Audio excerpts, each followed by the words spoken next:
wachimbaji waliuawa Sinza katika ule ukuta wa posta, lakini ilipofikia hatua ya DPP na polisi kufanya upelelezi wa ziada, ndio ukweli ukaibuka. Kwa hiyo katika hatua ya tume unaweza kupata ushahidi ambao utahitaji kujazia, na kujazia lazima uende kwenye hatua inayofuata ili uweze sasa kumwajibisha. Na kumwajibisha mtu ni rahisi sana. Kwa mfano, kila taasisi iliyoundwa kwa mujibu wa sheria na katiba kuna wajibu. Jeshi la polisi wana taratibu za ndani za kuwajibisha, kuna taratibu za nje za kuwajibisha. Sasa hayo yote yatakuwa ni sehemu ya awamu inayofuata.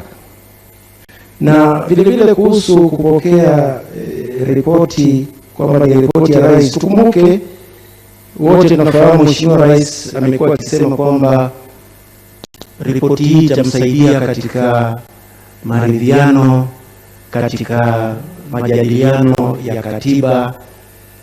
Nadhani tuwe na matumaini kwamba tukifikia hatua hizo, sehemu mambo mengi zaidi katika hii taarifa yatajitokeza na yatakuwa wazi, kwa sababu Mheshimiwa Rais kifungu cha 21 kinasema akiona kuna haja ya hatua zozote kuchukuliwa dhidi ya mtu au watu wote, ana mamlaka ya kufanya hivyo. Anaweza kuagiza aliyesababisha madhara kulipa fidia. Hayo yote yako ndani ya mamlaka ya rais katika sheria ambayo tunayo sasa.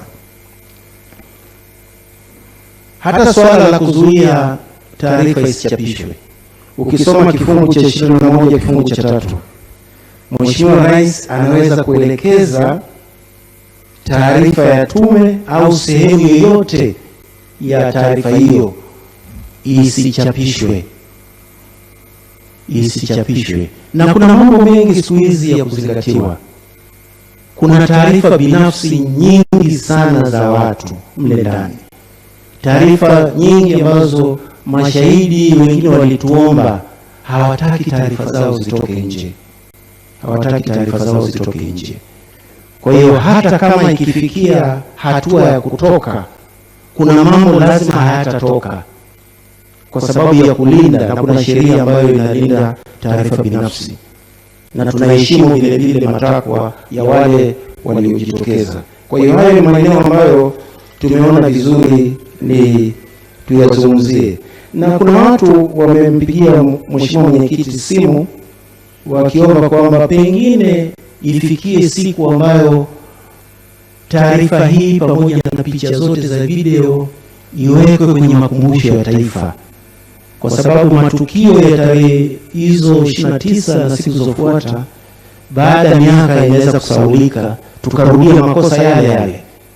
Kwa hiyo amesema pengine ikimpendeza Mheshimiwa Rais ifikie wakati uende makumbusho ya taifa uweze kuona kila kitu, picha zote, video zote ambazo zinazunguka, ili vizazi vijavyo viweze kuona kilichotokea na kuzuia isirudie. Jambo lingine